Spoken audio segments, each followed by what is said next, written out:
भगवान। क्या प्रमाण है आपके पास कि कृष्ण भगवान है? प्रमाण दो। क्या प्रमाण? एक उंगली से पहाड़ उठाने वाला कोई इंसान तो नहीं हो सकता। यदि इंसान होता तो आज भी बहुत इंसान है, कोई उठाए एक उंगली से पहाड़। ये काम इंसानों के बस का, इसलिए कृष्ण भगवान है। दूसरा, आज भी इतने इंसान हैं, कोई अपने मुंह में दिखाए ब्रह्मांड, कृष्ण ने दिखाया, ये भगवान है। भगवान ने कालिया नाग के ऊपर नृत्य किया। कृष्ण ने गीता सुनाई तो आज युगों के बाद भी उनकी कही गीता लोग सुनते और सुनाते हैं और सीखते हैं। आज धरती में किसी व्यक्ति का ज्ञान युगों तक तो नहीं चला, पर गीता का ज्ञान जो हुआ, आप जब देखेंगे तो कृष्ण साक्षात नारायण है। लीला करने आए ना मनुष्य बनकर, तो ऐसा लगा कि ये भी मनुष्य, लोगों ने उन्हें मनुष्य मान लिया। वो मनुष्य है नहीं, मनुष्य जैसी लीला करते हैं। अब मिट्टी इत्यादि दिखाई, ना हम भक्षितवानम व सर्वे मिथ्या विशंसिना, कहा भगवान ने मैंने नहीं खाई, ठीक है। मैया ने भूला भी दिया जो देखा।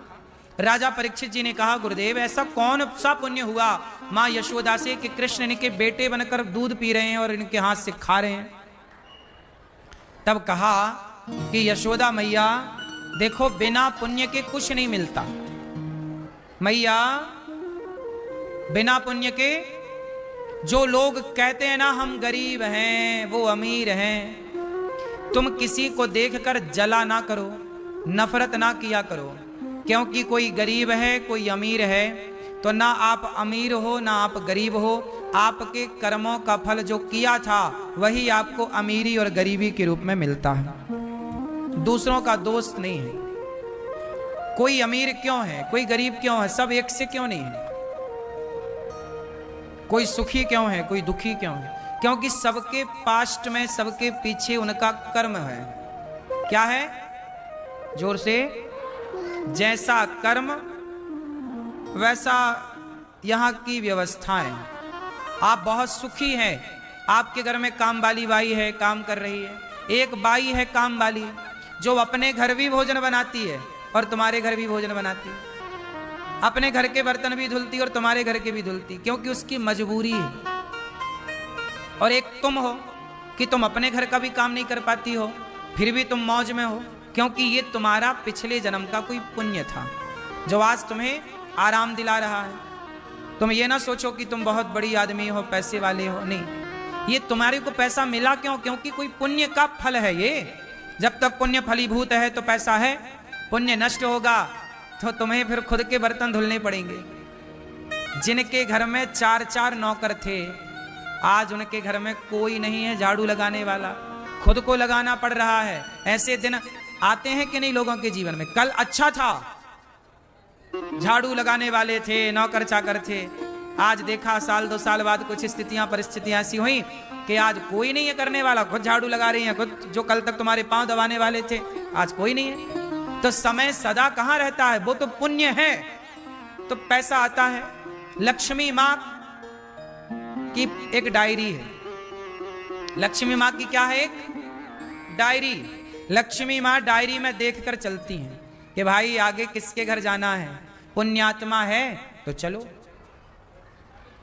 लक्ष्मी माता पुण्यात्मा के पास रहती हैं, पापी के पास यदि आ भी गई तो साल 2 साल में छोड़कर चली जाती हैं। अब ये बताओ, दुर्योधन पापी था कि पुण्यात्मा? बोलो मेरी मां। दुर्योधन मैया, दुर्योधन पापी था कि पुण्यात्मा? पापी था। तो पापी के यहां लक्ष्मी थी, पर कितने दिन? थोड़े दिन मौज किया पापी दुर्योधन ने। जब पापी है तो लक्ष्मी जी ने साथ छोड़ दिया कि नहीं? धृतराष्ट्र राजा थे, बोलो हां राजा थे, लेकिन राजा होकर पाप किया धृतराष्ट्र ने। बहू के कपड़े उतरवा लिए। तुम्हारी औलाद गलत कर रही है, तुम तमाशा देख रहे हो, तो पापी का साथ लक्ष्मी माँ ने छोड़ दिया और वही धृतराष्ट्र मरने के पहले कंगाल हो गए कि नहीं? आपको पता धृतराष्ट्र की आखिरी स्थिति क्या थी? सुनो बता रहे हैं, महाभारत में लिखा है। भीम भैया आते और भीम भैया रोटी ऐसे उठाते और धृतराष्ट्र को ए बुढ़ा ए रोटी खा ले, ऐसे भीम भैया धृतराष्ट्र को रोटियां फेंक कर देते। ए ये रहा।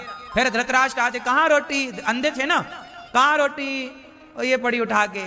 फिर शिकायत करते, ये युधिष्ठिर, ये भीम ना हमें कुत्तों की तरह रोटी देता है। सोचो धृतराष्ट्र इतने बड़े राजा जिनकी सभा में पितामह बैठा करते थे, गुरु द्रोणाचार्य बैठा करते थे, कोई कमी नहीं, पर सत्ता रहते पाप किया तो दो दो रोटी के लिए मोहताज किया है भीम ने इनको। तो शिकायत करते कि देखो हमें भीम कुत्तों की तरह देता। अच्छा ये बताओ, ये भीम का व्यवहार धृतराष्ट्र के प्रति ये अच्छा है कि बुरा है, गलत है कि सही है? बोलो मैया, बोला करो मेरी मां। भीम भैया जो कर रहे हैं धृतराष्ट्र के साथ, कुत्तों की तरह रोटी दे रहे हैं, सही कर रहे हैं भीम भैया, गलत कर रहे हैं? बोलो बोलो जोर से, हैं? सही है, ये आदमी इसी लायक है। तुमने भरी सभा में जब द्रौपदी चिल्ला रही थी बचाओ, तब कान बहरे थे क्या? सुनी तुमने किसी की पुकार? बड़ा मजा आ रहा था, हमारा बेटा जीत गया जुआ, हड़प लिया दूसरे का सिंहासन, मजा तो आ रहा था, पैसे पाने में बड़ा मजा आ रहा था, कपड़े उतरवाने में बड़ा मजा आ रहा था। जब तुम्हारे पास सत्ता थी तो तुमने तो कपड़े उतरवाए। वो तो अच्छा है भीम कि तुम्हें कुत्तों की तरह दे रहा, वरना तुम इस लायक भी नहीं हो। सुनो, जितने बूढ़े लोग बैठे हैं मेरी बात ध्यान से सुनना। तुम चाहते तो हो कि हमारी औलाद हमारा सम्मान करे, हमारी बहू हमारा सम्मान करे, पर जब तुम्हारा पावर होता है ना, तो तुम उस पावर का दुरुपयोग करके अपने संतान को भी, अपनी बहू को भी, परिवार को बड़ा परेशान करते हो। कुछ लोग तुमने बड़ा परेशान किया और बाद में तुम उन्हीं से उम्मीद करते हो कि भाई तुम हमारे साथ अच्छा करना। ना साहब, नहीं होता। धृतराष्ट्र के रहते पांडवों को 12 साल वनवास में रहना पड़ा। पांडवों की सत्ता, पांडवों का धन क्यों नहीं लौटाया धृतराष्ट्र ने? हड़प लिया कि नहीं? जब आप दूसरों का धन हड़पोगे, दूसरों की बहन बेटियों के कपड़े उतारोगे और चिल्लाएगी कि बचाओ, तो चुपचाप तमाशा देखोगे, सुन करके भी बहरे हो जाओगे। भीम भैया को बोला इन्हीं ने, धृतराष्ट्र आ भीम, तुझे मैं गले लगाऊं, प्यार कर लूं। और जब गले लगाने बुलाया तो जानते हो क्या किया धृतराष्ट्र ने? दबा दिया। वो तो भगवान ने भीम की जगह पुतला पकड़ा दिया भीम का, तो चूर चूर कर दिया। ये धृतराष्ट्र कम है क्या? इन्होंने भीम को मारने का षड्यंत्र रचा, इन्होंने पांडवों को जलाने का, लाक्षागृह में बंद करके आग, इन्होंने जिंदा जलाना चाहा पांडवों को। इन्होंने भीम को नदी में फेंक दिया जहर दे करके। क्या नहीं किया? अब तुम्हें तो ये रोटी भी दे रहा है ना, भाग्य सराहो, तुम इस लायक भी नहीं हो। इसलिए बूढ़े हो, सम्मान दो तो सम्मान मिलेगा। तुम सम्मान करो नहीं और पाना चाहो, ऐसा नहीं होगा साहब, जैसे को तैसा। तो धृतराष्ट्र पापी हैं कि पुण्यात्मा हैं? पापी। क्या हुआ? पापी हैं तो राजा थे, पर पाप होने के कारण लक्ष्मी छोड़कर चली गई, और पुण्यात्मा थे युधिष्ठिर, तो लक्ष्मी पांडवों की तरफ से हटकर, कौरवों की तरफ से हटकर पांडवों की तरफ चली गई। पापी देखो रोटी को तड़प रहे हैं, ये अंत है। इसलिए तुम्हारा अंत बुरा ना हो, लक्ष्मी पापियों का साथ नहीं देती। हाँ, इसलिए पुण्यात्मा रहोगे, लक्ष्मी साथ रहेंगी। वरना लक्ष्मी टाटा बाय बाय कह के फ्री। आज है तो घमंड ना कर लेना, आज है सदा ना रहेगी। यदि तुम गलत, धृतराष्ट्र को क्या लगा कि सदा रहेगी? खाक रहेगी। तुम्हारे बाप की बपौती है कि सदा रहेगी? रावण को लगा लक्ष्मी सदा रहेगी। लो, रावण से कूदकर लक्ष्मी मैया विभीषण की तरफ चली गई कि नहीं? विभीषण लंका के राजा हो गए, रावण का वंश नष्ट हो गया। मजाक में ना लो साहब, ये जिंदगी को सीरियस लो। पाप पुण्य होता है। लक्ष्मी किसका साथ देती हैं? बोलो, पुण्यात्मा पापी का नहीं। पापी आज मौज कर रहा है, ठीक है।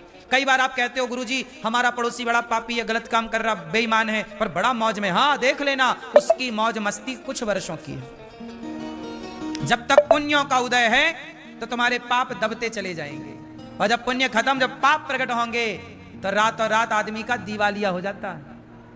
बोलो हाँ। कल तक करोड़पति था, एक दिन में रोडपति हो गया, ऐसा भी होता है। हाँ या ना? दिवालिया निकल जाना क्या है? पल भर में आदमी क्या से क्या हो जाता है, क्या से क्या हो गए देखते देखते।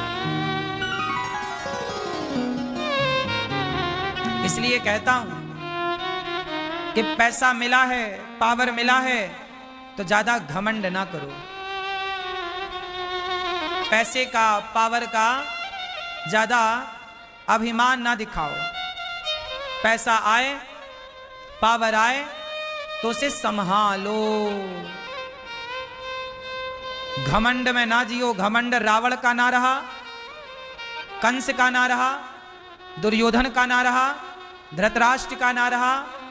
तुम्हारे अड़ोस पड़ोस में झांक कर देख लेना, उनका रहा कि तुम्हारा रहेगा। बात सही है कि गलत है?